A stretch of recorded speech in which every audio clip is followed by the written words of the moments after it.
When I proposed to Claire, I genuinely believed we were building something stable, something real.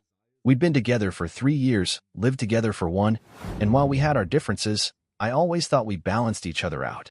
She was passionate, driven, a little impulsive. I was the planner, the one with the spreadsheets, the calendar invites, the budgeting apps. And I was okay with that. I liked being the steady one. But once the wedding planning began, I started noticing cracks. At first, it was little things. Upgrading the flower arrangements behind my back. Choosing a band instead of the DJ we agreed on. I'd ask, "Hey, I thought we had settled on a DJ," and she'd laugh it off like, "Oh, come on, this is once in a lifetime. We deserve the best." The problem was, the best kept getting more expensive.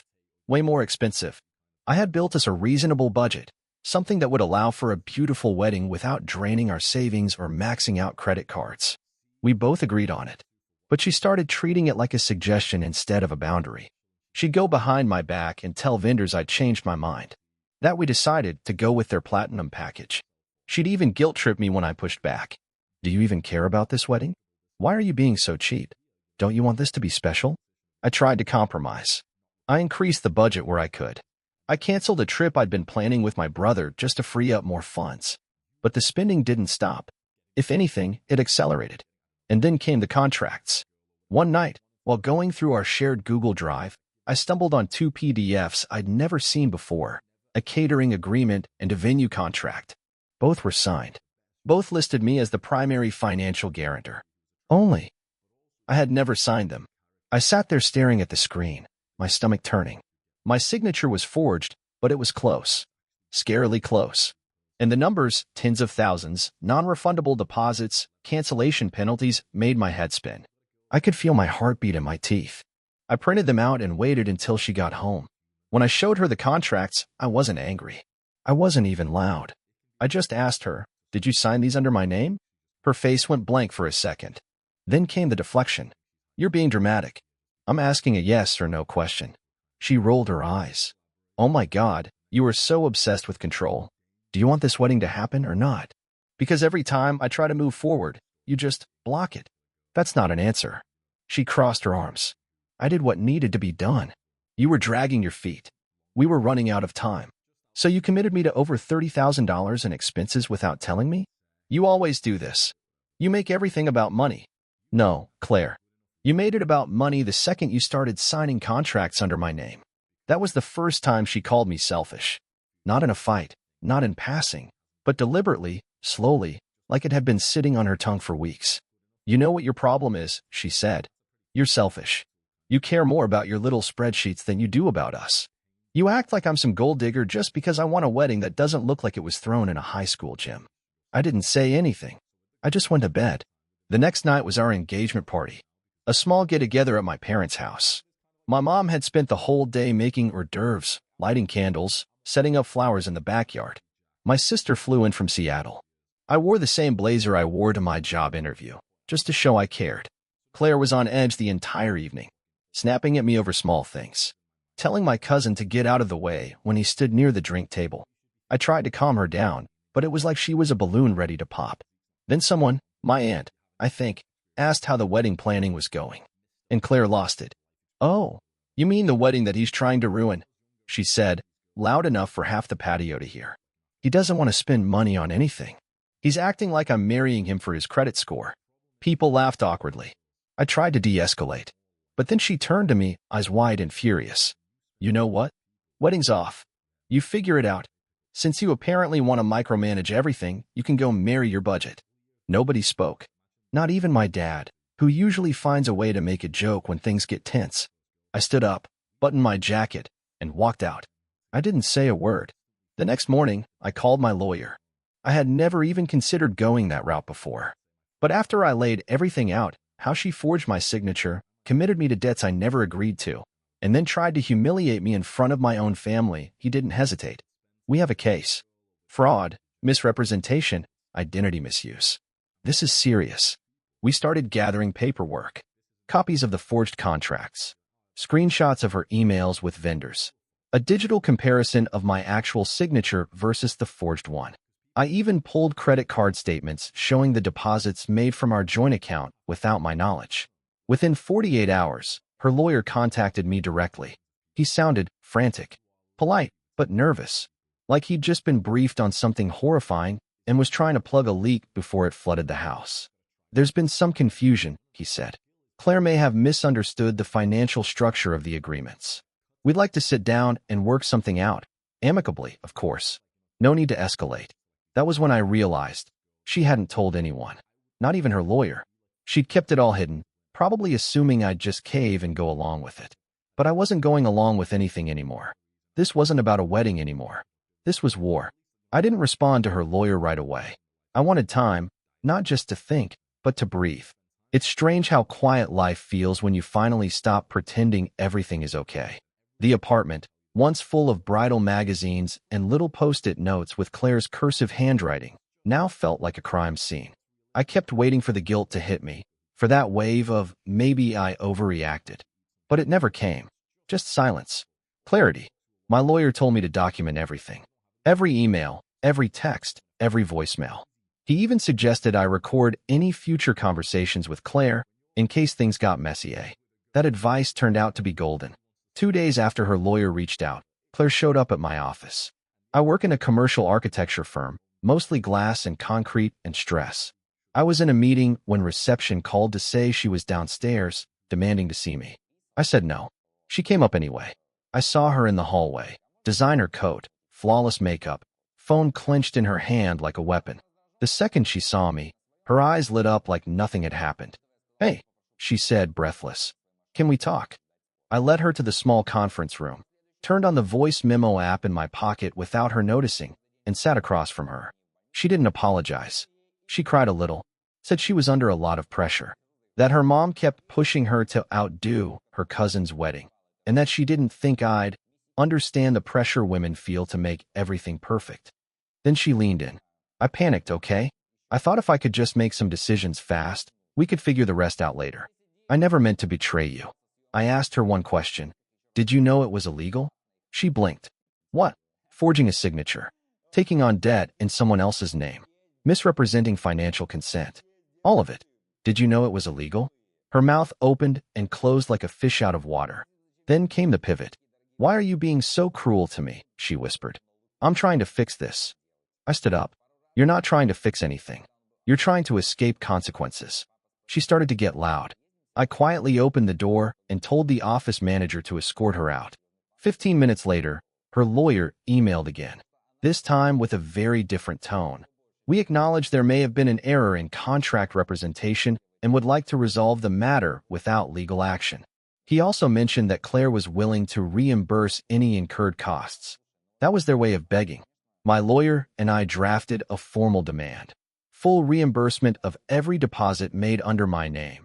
Removal of my name from all vendor contracts. A notarized admission of responsibility for financial misrepresentation, and a clause barring her from using or accessing any of my financial information going forward.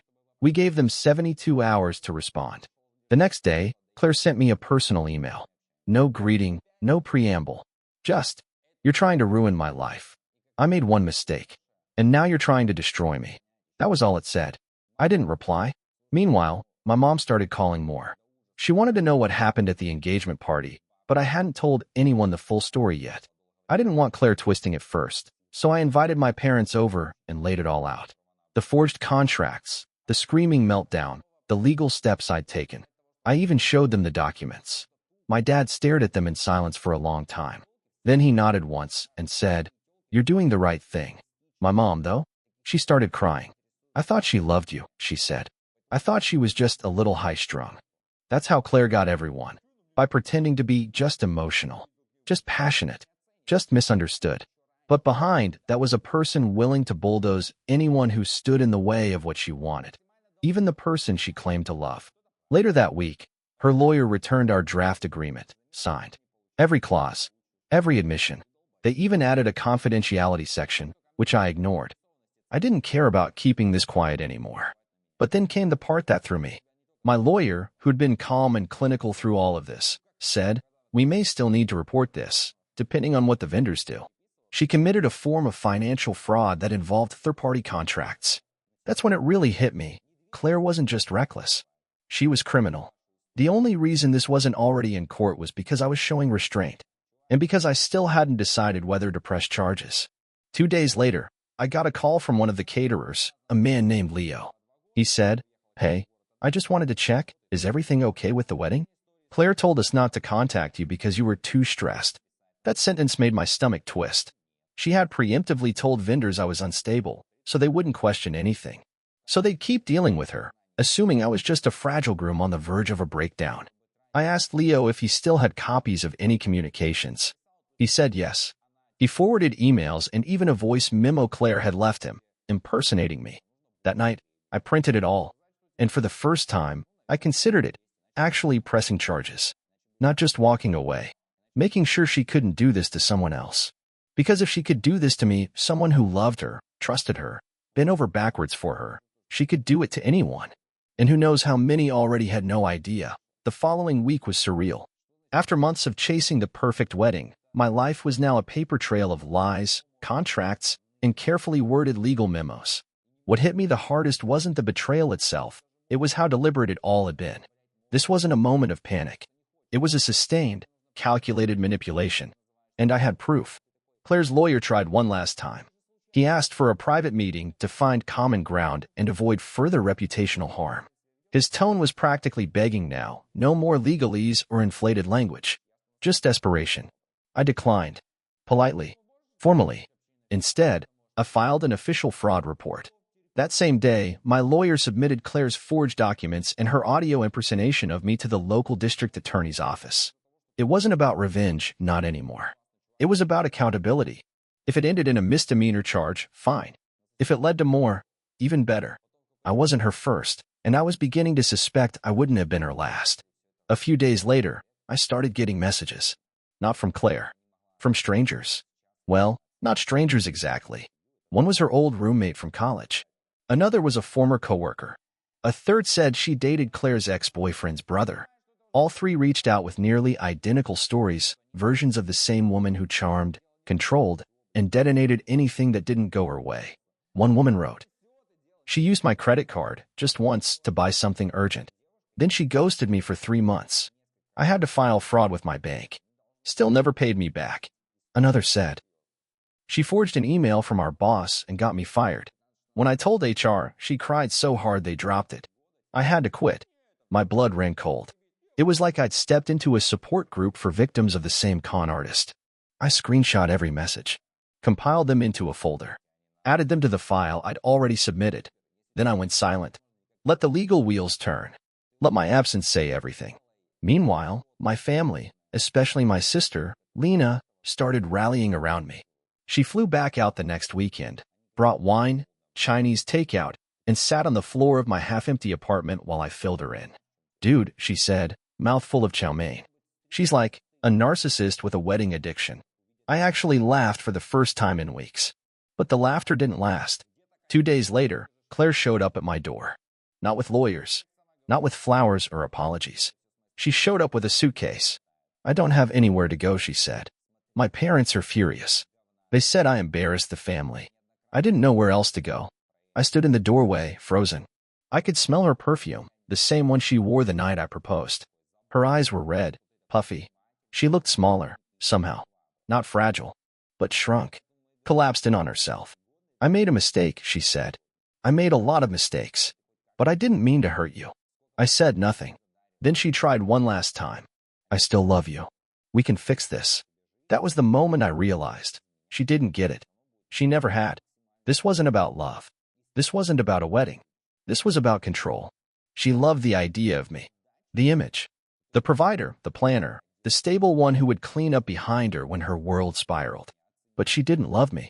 Because if she had, she wouldn't have built an entire fantasy on top of my name and tried to bury me under it. So I stepped aside. "I think you should go," I said.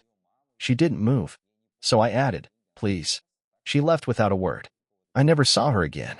Her lawyer handled the rest. The money was returned. My name was scrubbed from all contracts. The vendors were informed.